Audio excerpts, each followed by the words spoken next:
So we have access to the outside and the inside. Let's walk in, see what we got here. Module identification plate. These are very important for permitting. So we can start to see the rough drywall. So what we have here is the hard lid. So this is a fire-rated lid above.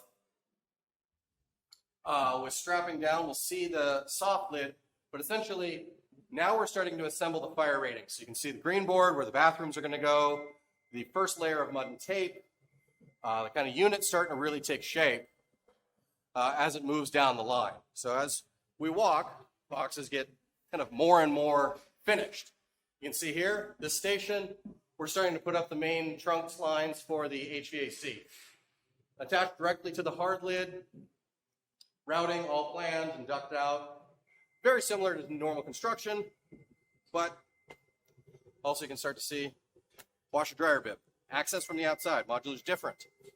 You can get to both sides of the wall at each time. So you can install this from the outside of the wall as people are going and working from the inside. You can see here the framing for the soft lid.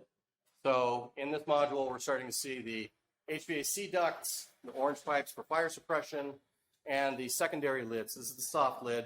This will be the finished ceiling, but because the fire-rated lid is above, we can run all of our MEP above this and not have any worry about penetrations, fire suppression, all that kind of stuff. It's a really clean system. What you see in this top corner here, this is going to be a crossover. So we look up here, this duct here is going to go to a round duct via flex.